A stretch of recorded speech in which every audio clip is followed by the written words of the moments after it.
समाधिस्थमूर्तिं भजे ज्ञानदेवो ज्ञानेश्वरा नमो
नमो ज्ञानेश्वरा नमो ज्ञानेश्वरा निवृत्ती उदारा सोपान देवा मुक्ताबाई नमो त्रिभुवन पावनी आदत्रय जननी देवाची जय जय श्री राधा रमण जय जय नवल किशोर जय गोपी चित्त चोर प्रभु जय जय माखन चोर 16व्या शतकात एक तारा चमकला 16व्या शतकात एक तारा चमकला जिजाऊच्या पोटी सिंह जन्मला घडविले स्वराज्य त्याने सुखावली प्रजा परस्त्री माते प्रमाण होता माझा राजा थेंब थेंब रक्ताची आठवण येते आम्हाला कधीच विसरणार नाही राजे तुम्हा नमन करत्या ए ग विठाबाई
तुमचे आमचे गुरु जगद्गुरु तुकाराम महाराज यांचा 4 चरणाचा अभंग आहे.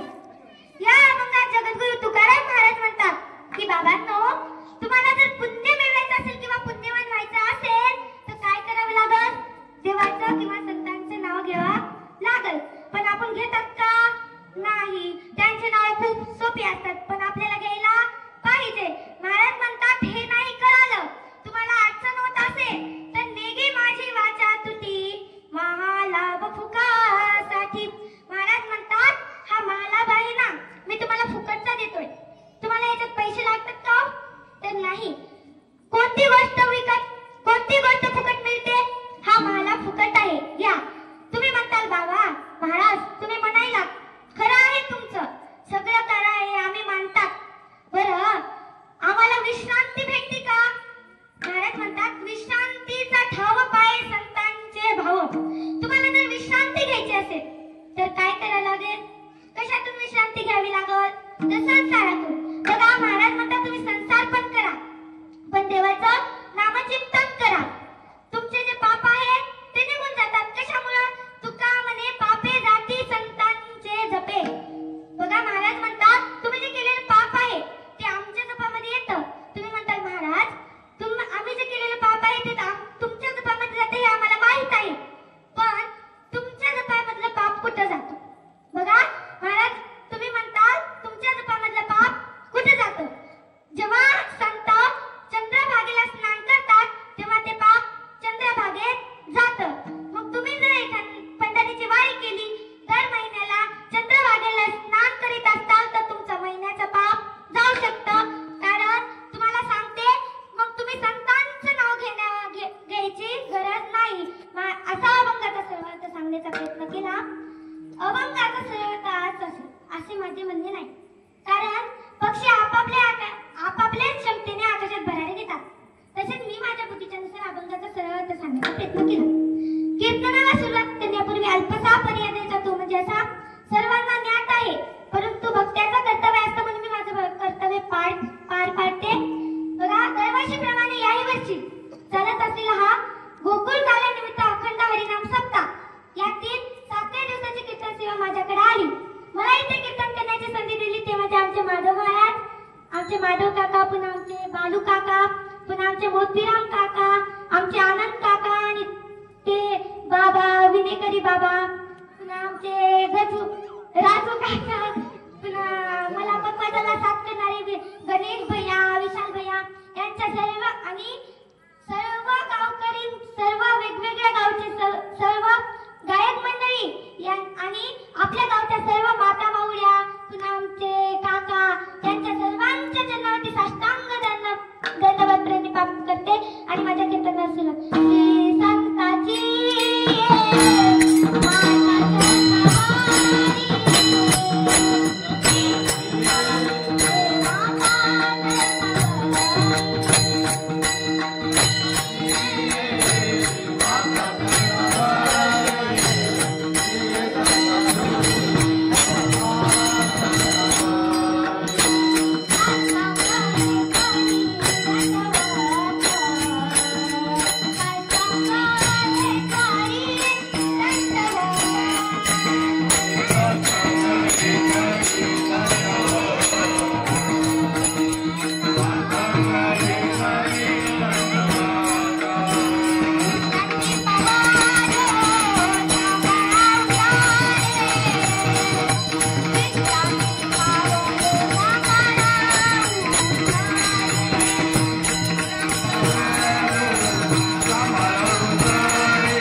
शाबू तर खाला असेल बोलत चला. महाराज म्हणतात बघा संत असं कोणालाही म्हणायचं नाही, कारण संत हे आपल्यासारखे असतात. संतांचं जीवन आपल्यासारखं असतं. कसं ते सांगते, कशामुळे संत हे कोणाला म्हणायचं नाही. समुद्र नदी नो हे पेगा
होती. महाराज म्हणतात बाबांना पुण्यवंत व्हायचं असेल तर साधं होऊन जगणार नाही.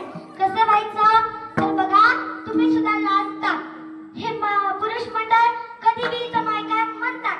तुम्हाला इथे येऊन म्हणायला काय होतं? सगळं येतं, पण म्हणतात का? तर नाही. महाराज म्हणतात माझ्या जनाईनं माझ्या मुक्ताईने खूप पुण्य केलं होतं. बघा पुण्य केलं होतं. आमच्या ज्ञानोबारायांनी पुण्य केलं होतं. काही संत मंडळींनी त्यांना प्रश्न विचारला होता. कोणता? तर बघा ज्ञानोबारायांचं चरित्र तुम्हाला माहितच असेल. बघा 5 वर्षाचे ज्ञानोबाराय होते.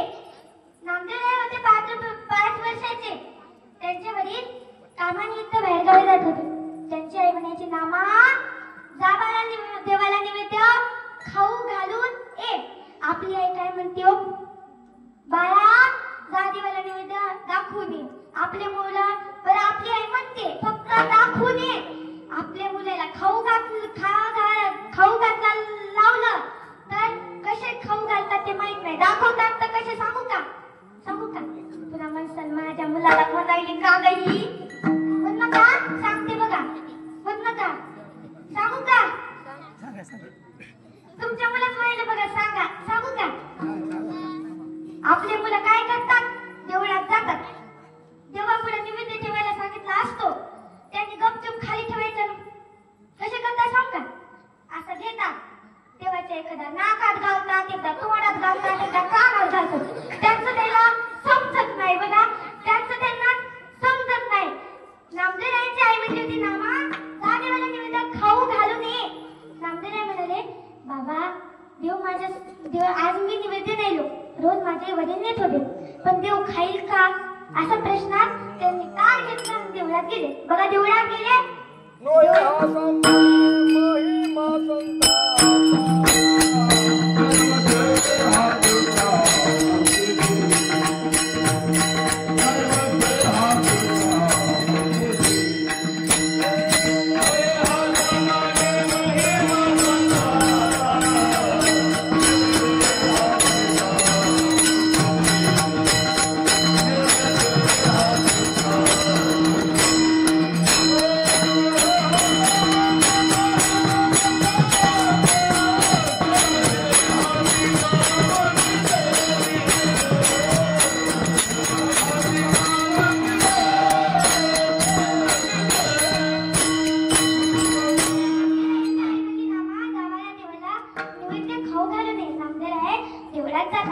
देवळात गेल्यानंतर देवापुढे ताट ठेवतात.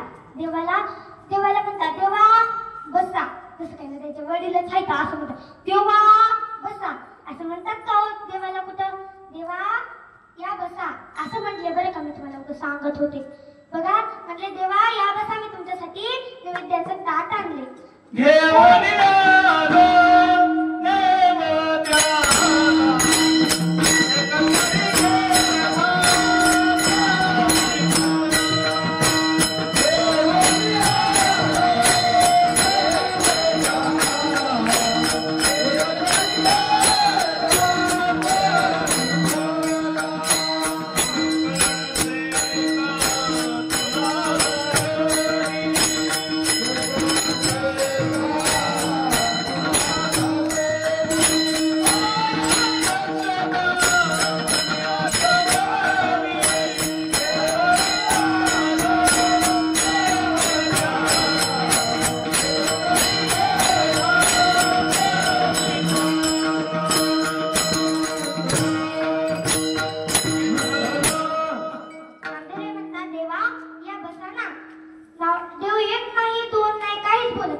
याची वाट पाहत होतात ना तुम्ही? नामदेव यांना काही लोकांनी प्रश्न केला की महाराज तुम्ही काय पुण्य केलं? तुमच्यासोबत देवाने दूध पिलं, जेवण केलं, जन्मोजन्मी आम्ही बहु पुण्य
महाराजांना आला होता कट्टाळा, कारण चहा होतो लवकर म्हणून ते म्हटले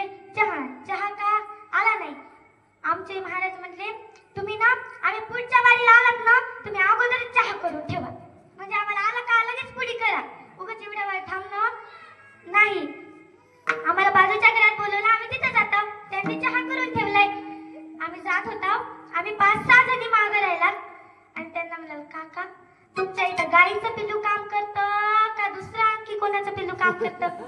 ते म्हटले नाही ताई मी माझ्या बायकोलाच पिल्लू म्हणतो विठ्ठल.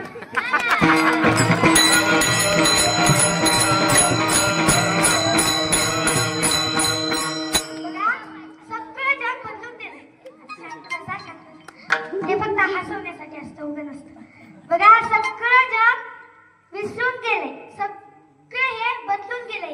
बदलून गेला जमाना बदलून गेला निसर्ग या जमान्यामध्ये नाही आई वडिलांची कदर या जमान्यामध्ये नाही गुरुजनांचा आदर बदलून गेला जमाना बदलून गेला निसर्ग बदलून गेला जमाना बदलून गेला निसर्ग. बघा या जमान्यामध्ये काहीच नाही. कसं काही नाही सांगू का तुम्हाला? बघा पहिलं ना आपल्या बापाला जर पोरानं बघितलं रे बा आपल्या आईच्या पाठीमागे जायचा आणि लपायचा. बघा पहिल्या काळातल्या आजा सांगा बरं लपायचं का नाही तुमचा मुलगा येऊन पाठीमागं? अहो बोला की आता जाणारच आहे बघा तिसऱ्या बारीला. 2 बाऱ्या झाल्यात तुमच्या.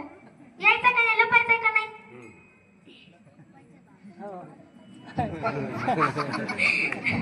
पुढे घे. बघा लपायचंय का नाही? आता ना वडिलांसमोर जाऊन काय खातोय तोटा जसं आपण करतात तसं लेकर करणार आहेत. बघा पहिल्या काळात गुरुजनांचा आदर होता. पहिला आता आमच्या संस्थेतला एक मुलगा होता. बघा आमच्या संस्थेतला एक मुलगा होता. आम्ही कीर्तनाला गेला त्याच्या गावाला. तो लपत लपत घराकडे गेला.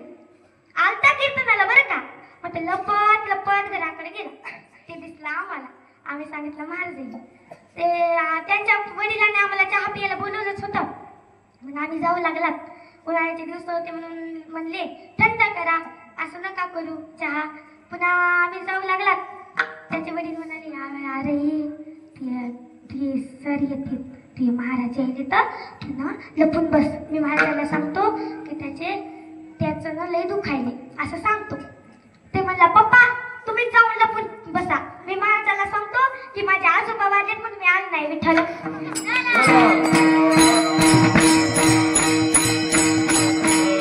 बघा आता गुरुजनांना भेटलेत का तर नाही.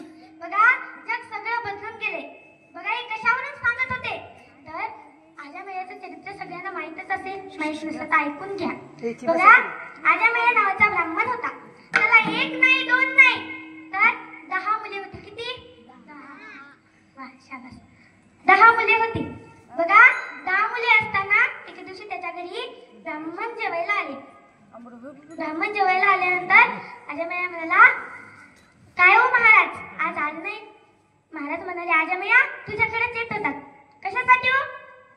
अरे लय भूक लागली रे काहीच नाही खाल्लं. आजामेळ्या म्हणाला या महाराज बसा तुम्हाला जेवायला वाटतो. असं म्हटल्यानंतर जेवायला वाटतं म्हणल्यानंतर त्याने जेवायला वाटलं. संतांचं जेवण पण झालं. या ब्राह्मणांचं जेवण पण झालं. ते म्हटले आता आमची दक्षिणा. असं म्हटल्यानंतर दक्षिणा म्हटल्यानंतर काय झालं? आजामेळ्या म्हणाला महाराज मी तुम्हाला खायला घेतलेले बाजूच्या घरातून दक्षिणा मागून आणि ती मला द्या असं म्हणलं नाही बरं. पुन्हा संत म्हटले आजामेळ्या देणारी दक्षिणा असं का करतोस? आजामेळ्या म्हणाला महाराज मी आता तुम्हाला खायला दिले मी दक्षिणा देऊ शकत नाही. तेवढ्यात आजामेळ्याचा सर्वात छोटा मुलगा 10वा तो ना रांगत रांगत रांगत रांगत आजामेळ्याच्या जवळ गेला. आजामेळ्याच्या जवळून संतांच्या जवळ गेला. संत म्हणाले आजामेळ्या याचं नाव काय ठेवलंस रे? आजामेळ्या म्हणाला महाराज याचं नाव नाही ठेवलं आणखी. तेवढ्यात मग संत म्हणाले आजामेळ्या याचं नाव काय ठेवू सांगू का? ते म्हणाले हो सांग. तेवढ्यात संत म्हणाले याचं नाव नारायण ठेव. नारायण ठेव म्हटल्यानंतर आमची दक्षिणा आम्ही हीच मानतात असं म्हटलं. आजामेळ्या म्हणाला पैसे तर वाचतात नाव तर ठेवायचे काय असते तुला नाव ठेवू. त्यांच्या देखत त्यांनी नारायण हे नाव ठेवलं. बघा लहान्या मुलाचा कधी बी लाड असतो. बघा कुणी बी येतं त्याला उचलून घेतं चॉकलेट गोळ्या आणून देतं त्याला खाताच येत नाही. मग कोण घेतं? मोठे मोठ्याचं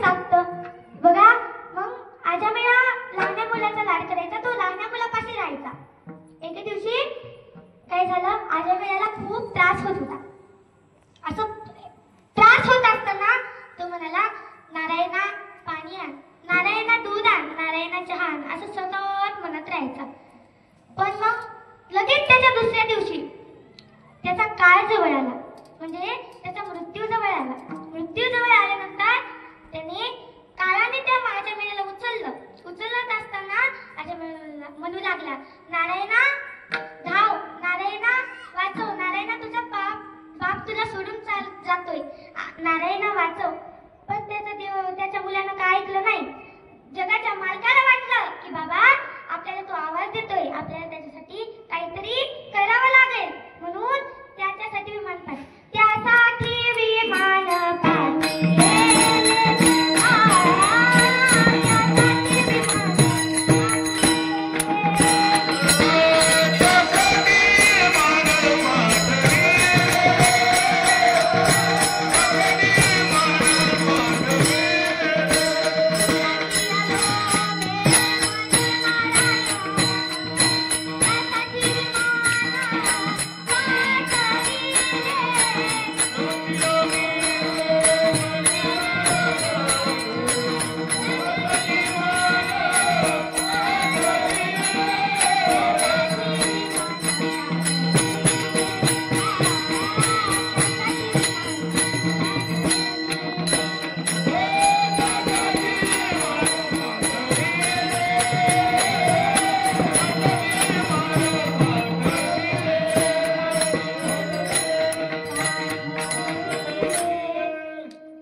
महाराज म्हणतात बघा त्याने पाप खूप केलं होतं, तरी तो वैकुंठाला गेला.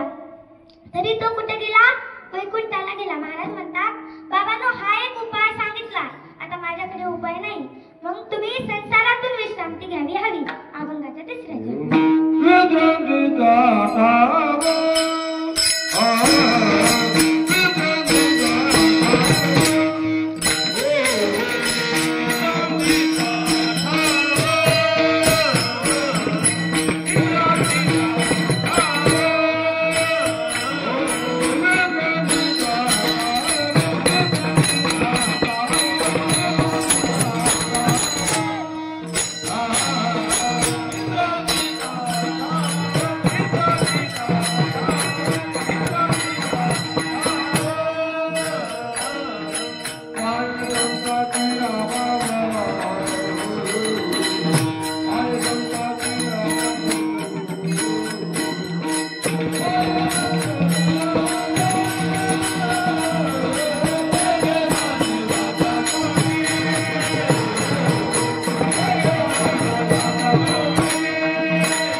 विश्रांतीचा ठाव पाय संतांचे भाव. कशामुळं? तुमच्याजवळ भाव असला पाहिजे. कशामुळं? तुमच्याजवळ भाव असला पाहिजे. भावाविषयी भक्ती असली पाहिजे. भाव म्हणजे भाऊ नाही बरं का. भाव जो देवाला भाव आवडतो ना, तो भाव असला पाहिजे. भावाविषयी भक्ती असली पाहिजे. बघा एका मुलीकडे एवढी भाव होता, पण ती दाखवत नव्हती.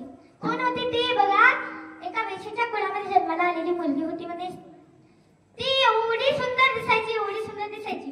तिने जर पान खाल्लं ना, पान माहित आहे का? त्या दिवशीच आमच्या समृद्धी ताईने सांगितलं. बघा पान खाल्लं ना, तर त्या पानाचा रस तिच्या नंद्याच्या घाटीतून दिसायचा. एवढी सुंदर होती म्हणे. रोज तिच्या दारापुढून दिंड्या यायच्या. एके दिवशी तिने विचारलं, अहो तुम्ही रोज रोज कुठे जाता? तो उगा टाळ वाजत फिरतात. ते म्हटले आम्ही आमच्या पंढरी परमात्म्याच्या जवळ जातो. काय म्हटले? आम्ही आमच्या पांडुरंग परमात्म्याच्या जवळ जातात असं म्हटल्यानंतर मग ती दिंडी पुढे गेली. दुसरी दिंडी आली. म्हटली बाई हिच्यापेक्षाही जास्त माझा पांडुरंग परमात्मा गोड असेल असं म्हटली. तेवढ्या काय झालं, तिला आला राग. ती म्हटली माझ्यापेक्षा दिसतोय का तो? बरं. तिला आला राग. तिने आपलं मंगळवेढा गाव सोडलं आणि जशी पंढरपुरात गेली तशी म्हणायला लागली, नाम तुम्हारा तारनहारा,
दर्शन बारीत लागली.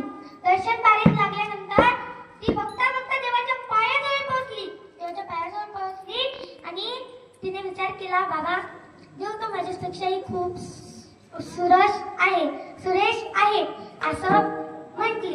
बरोबर, देव सुरेश आहे हे मला माहित आहे, पण बघा देव कोमल आहे का नाही हे बघण्यासाठी तिने आपल्या उजव्या हाताचे पहिले बोट देवाच्या डाव्या पायावर ठेवले. जसे डाव्या पायावर ठेवले ना महाराज, जसं आपण गाला थांबल्यानं खळ पडते ना, तसे त्या देवाच्या पायावर खळ पडली.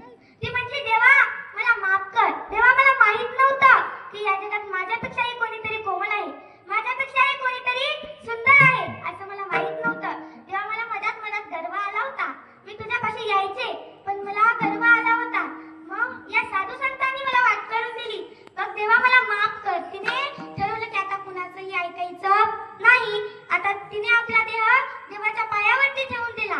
कोण होती ती स्त्री? कोण होती तर बघा, दर्शन बाळीतून जाताना माझ्या पंढरी परमात्म्याच्या दर्शना अगोदर त्या बाईचं स्त्रीचं दर्शन होतं आणि मग माझ्या पांडुरंग परमात्म्याचं दर्शन होतं. कोण होते? एका भक्तिगीताने वर्णन केले. एका वेशेची मुलगी भक्ती करून धन्य झाली. नामपत्राला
बरं म्हणू नका काय आहे आता?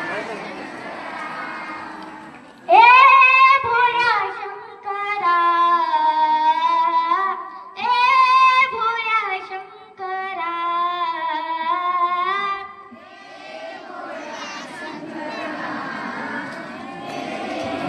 बस तुम्ही जोपर्यंत आवाज उच्च काढत नाही तोपर्यंत मी हेच म्हणणार आहे. मग रात्र का पडणं? ए भोळ्या शंकरा, ए भोळ्या शंकरा,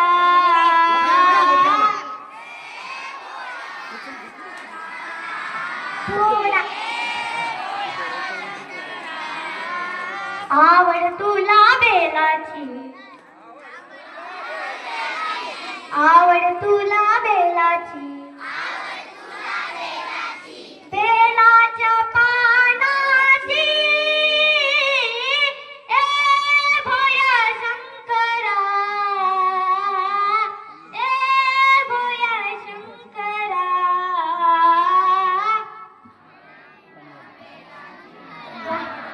आवाज आला. आणि झालं जरा सर विचारा सर तेच म्हणाले संपल विचारा सर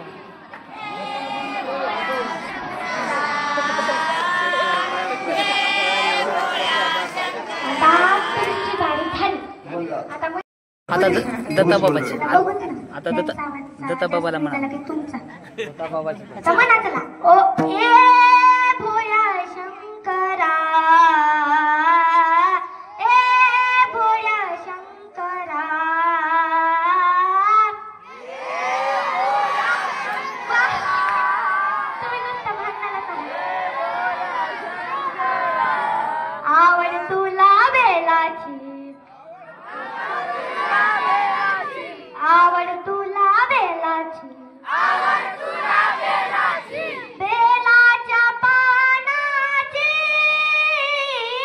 ए भोळ्या शंकरा, ए भोळ्या शंकरा.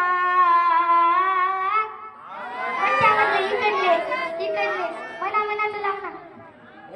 बेलाच्या पानाची,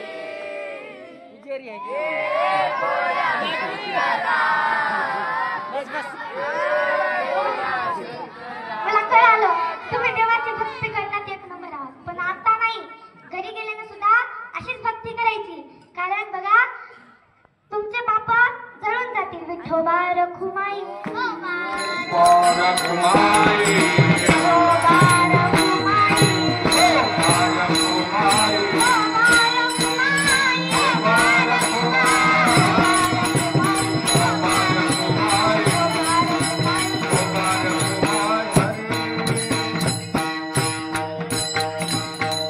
बघा जीवनात आल्यावर काही करा, अगं नका करू, पण आई वडिलांची सेवा करा महाराज. खाली बसा खाली बसा एकदा का जीवनातून आई आणि वडील गेली ना पुन्हा त्यांची किंमत कळते. त्यांची किंमत ते गेल्यानंतर त्यांची किंमत कळून काही उपयोग नाही. बघा महाराज म्हणतात बाबांनो की तुम्ही नाही देवाचं भजन केलं तरी हरकत, पण तुम्ही आई वडिलांची जर सेवा केली तर नक्की तुमचं पुण्य संतांच्या रूपामध्ये जातं. बघा तुम्ही आई वडिलांची सेवा करा. बघा ज्याचा हात मोडलाय, ज्याचा पाय मोडलाय, त्याला त्याची जाऊन किंमत विचारतात ना. त्याची आई गेली, त्याचे वडील गेले, त्यांना त्याची किंमत विचारा ना जाऊन. 2 मिनिटं थांबा, उठू नका. बघा त्यांची आई गेली, त्यांचे वडील गेले, त्यांना त्यांची किंमत विचारा ना. बघा बघा 8वा माय माऊल्यांनो, मुलींसाठी बाप खूप महत्वाचा असतो. 8वा माय माऊल्यांनो, जेव्हा तुमच्या लग्नाची पहिली रात्र होती, 4-5 जणी मैत्रिणी तुमच्या हातावर मेहंदी काढत होत्या, हो का नाही हो? आणि रात्री तुम्हाला हळद लागणार होती. तुमची आई जवळ येते आणि म्हणते, बाई माझी चिमणी उद्या मला सोडून जाणार. काय म्हणते हो? बाई माझी चिमणी उद्या मला सोडून जाणार, असं म्हणते का नाही?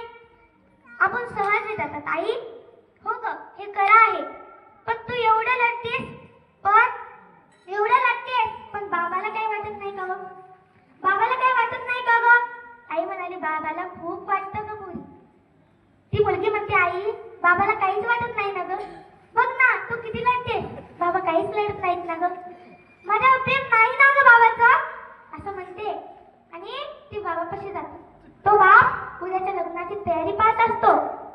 बाबापाशी जाते आणि म्हणते, बाबा बघा ना आई किती लागते, तुम्हाला काही वाटत नाही का? मी उद्या तुम्हाला सोडून जाणार, मी उद्या तुमच्यापाशी नसणार. बघा आली तर एखाद्या सणाला येणार, तुम्ही नसताल तर येणार बी नाही. बघा तुम्हाला काही वाटत नाही का? तो बाप काही न बोलता त्या मुलीला म्हणतो, बाळा जा, उद्या तुला सकाळी लवकर उठून तुला भरपूर काम आहे, जा बाळा आराम कर. तो बाप त्या मुलीला पाठवून देऊन एका अंधाऱ्या खोलीमध्ये जातो आणि लढत बसतो. बघा बाप हा खूप प्रेम करतो. तुम्हाला वाटतं ना माझा बाप काहीच प्रेम करत नाही. आई आपल्या वरून दाखवते, बाप हा मनात ठेवतो. बघा बाप स्वाभिमानी बाण्या त्याच्या हृदयात सुद्धा लाजाळूची संवेदना. बाप घराचा तो पाया कळस त्यावरी जेव्हा खेचतो हा पाया तेव्हा रडवीत बाप. बघा बाप फक्त चार वेळेस लढतो. कधी कधी बघा जेव्हा त्याच्या मुलीचं लग्न ठरतं तेव्हा, जेव्हा त्याची मुलगी माहेरी सासरी जाते तेव्हा, आणि जेव्हा त्याची मुलगी विद्वान होते तेव्हा, आणि चौथ्या बारी जेव्हा त्या ज्या मुलांना त्याने तळहाताच्या फोडावाने जपलं, ज्या मुलाला त्याने गल्ली ते दिल्ली खांद्यावर बसून दाखवली. बघा बघा तेच मुले त्या बापाला आज घराबाहेर काढत असतील तर तो बाप रडतो. बघा तुमच्या शेजारच्याला वाटतं का? वाटतं का की आपला तो शेजारचा मोठा बाबा, असं वाटतं का? वाटत नाही ना. आपल्या बापाला फक्त वाटतं की बाबा माझा मुलगा मोठा झाला पाहिजे, बाबा माझी मुलगी मोठी झाली पाहिजे, असं फक्त एका बापाला वाटतं. जोपर्यंत बाप आहे ना तोपर्यंत मुलीचा माहेर आहे, जोपर्यंत आई आहे तोपर्यंत मुलीचं माहेर आहे. बघा एकदा का जीवनातून बाप आणि आई गेली ना मग त्यांची किंमत करून काही उपयोग नाही. बघा तुम्हाला सांगते, एक मुलगी होती महाराज, एक मुलगी होती, एक बाप होता. तेवढ्यात त्याच्या मुलगी आई लहानपणीच वारली होती. लहानपणापासून त्या मुलीला बापांनी खूप सांभाळलं. एके दिवशी असं त्याला ती मुलगी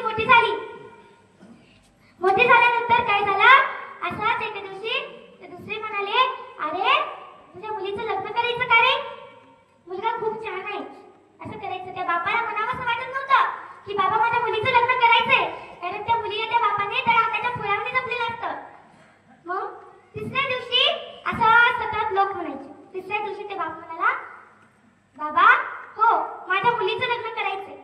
त्यांनी त्या मुलाला फोन लावून दिला. तो म्हणाला, आम्ही तुमच्या मुलीला परवा दिवशी बघायला येतो.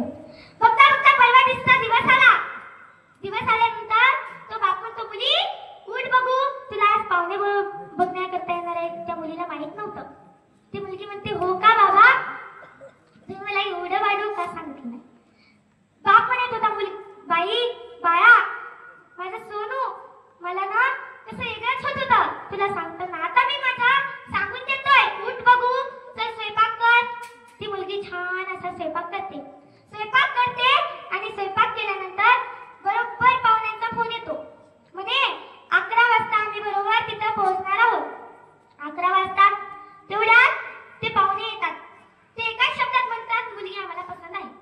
असं म्हटल्यानंतर ती मुलगी पाहुण्याला जाऊ देते. म्हणते, बाबा का हो, तुम्हाला माझ्यापाशी तुमच्यापाशी ठेवायचं नव्हतं का? बाबा माझी आई गेली, मी आईची सेवा करू शकली नाही, मला तुमची तरी सेवा करू द्या. तो बाप म्हणाला, बाई अगं तुला आज नाही तर उद्या तुझ्या सासरी जायचंच आहे. तिथं माहेरी राहून चालत नाही पोरी, तू तुझ्या सासरी जा. ती म्हटली, बाबा मी जर गेले तुमच्या खाण्याची पिण्याची सोय कशी होईल? तो बाप म्हणाला, बाया मला एकदा शिकवून जा, म्हणजे मी माझं करीन. लग्नाची तारीख ठरवली. 1 महिना पुढच्या महिन्यात 1 तारखेला बरोबर लग्न होतं. मुलीने सगळी तयारी केली, बापांनी सगळी तयारी केली. ती 1 तारीख जवळ आली. दुसऱ्या दिवशी लगेच मुलीचं लग्न होऊ लागलं. ती मुलगी म्हणाली, बाबा माझं लग्न होते. बाबा मी तुम्हाला सोडून चालले. बाबा मला प्रत्येक सणाला न्यायला आलात पाहिजे तुम्ही, प्रत्येक सणाला. ती मुलगी म्हणाली बाबा मला जावं असं वाटत नाही. बाबा तुम्ही मला सेवा करू दिली नाही, हरकत नाही, पण मला ना प्रत्येक सणाला आणा. बघा असं म्हटल्यानंतर तो बाप म्हणतो बाळा तुला नक्कीच आणेल, बाळा तुला नक्कीच आणेल, मी नक्कीच तुला सांभाळेल असं म्हणतो. आणि तो बाप त्या मुलीला गाडीत बसून पाठवून देतो. 2-3 दिवसानंतर त्या बापाचं जगणं अशक्य होतं. तो यायचा, कामावून यायचा, पाणी प्यायचं, झोपी जायचा, कामाला जाताना पाणी प्यायचं, कामावर जायचा. असं त्याने तो म्हणला आता माझं शक्य नाही, माझं जगणं आता शक्य नाही. त्याने फाशी घेतली. बघा मग त्या मुलीला वाटत होतं बाबा मी म्हटले होते मला जायचं नाही, बाबा मी म्हटले होते तुमच्या सोयी कशी होईल, तुम्ही म्हटलात बाळा होईल तशी होईल. आणि एक चिठ्ठी लिहिली होती, म्हणे बाळा तुझी आई अजून आहे, बाळा तुझी आई अजून आहे. तिथं चिठ्ठीवर लिहिलं होतं या गावला आहे. ती म्हटली बाबा माझी आई असून मी आता काय करू, तुम्ही गेलात ना. बघा माहेर बाप गेला तर ती मुलगी त्या मुलीला कुणीच न्यायला आलं नाही. बघा बाप गेला तर हक्काचा मुलाही जातो. म्हणून बघा महाराज म्हणतात बाबांनो आई वडिलांची सेवा करा. मला एवढंच सांगायचंय, काय करा आधी नका करू पण आई वडिलांची सेवा करा. जे योग्य असेल ते माझे गुरुवर्य हरिभक्त पारायण गोविंद महाराज म्हणते जे अयोग्य असेल ते माझे बुद्धीचे दोष म्हणून सोडून द्या.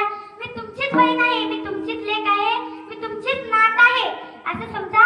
आणि सगळं काही जे अयोग्य असेल ते सोडून द्या आणि जे योग्य असेल ते घराकडे घेऊन जा. माता महादेवाचं भजन घेऊन जा. ज्ञानेश्वर माऊली